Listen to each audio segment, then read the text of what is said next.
Every species is well acquainted with the concept of death. It's the fate of every organic mortal being.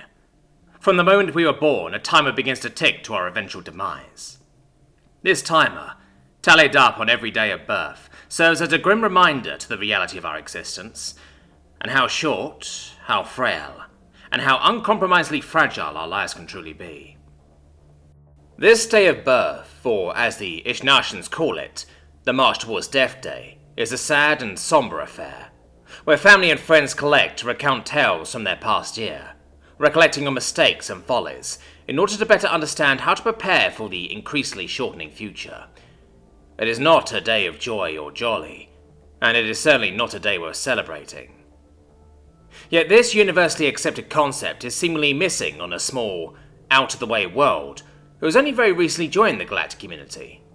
A world of scientists and poets, of philosophers and writers, a world that has fully embraced the concept of death, and instead of fearing the march towards it, seemingly celebrates it. It is a twist on the very notion of what a day of birth is.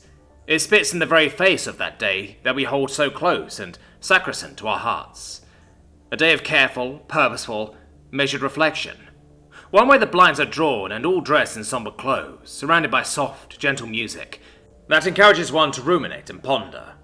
A day where food is scarce and bland, and where all manner of beverages are replaced with simple, tasteless water, to encourage all of one's mental faculties to be devoted to that self-reflection. It was a day carefully curated and designed to pay deference to that slow but inevitable march towards an encroaching death. And it was certainly not meant to be a day of celebration. So you will excuse me if I was rather baffled when I walked into my consular's offices one day, only to find that all my human staffers lining the walls up in bright, colourful banners, candles and other archaic implements, all flanking a veritable banquet that served to highlight the large cake in the very middle. The likes of which had human lettering and script spelling out the most ghastly of words reserved for the most sombre of occasions.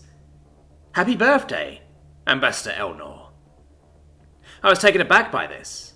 Indeed, I was offended for a good few minutes, as they took my shock and panic in stride, and sat me down in front of the cake. A pointy, cone-shaped hat was soon affixed to my head, followed by a strange oral device some of them held in their hands, one that made a terrifying, high-pitched sound reminiscent of the Rattar rodent. More burning candles and flares were lit up around me, as the candles atop the cake were lit up one by one, each representing the years I spent living, and the years that had been whistled away into nothing. Yet there was something about this atmosphere that was strangely alluring. Wherever it was the jubilant spirits or the colourful decor, something about this felt uplifting in a way.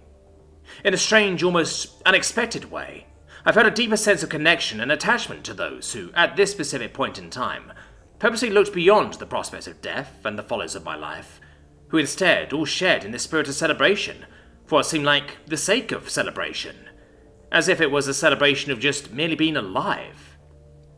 Yet to celebrate a day of birth and my march towards the grave?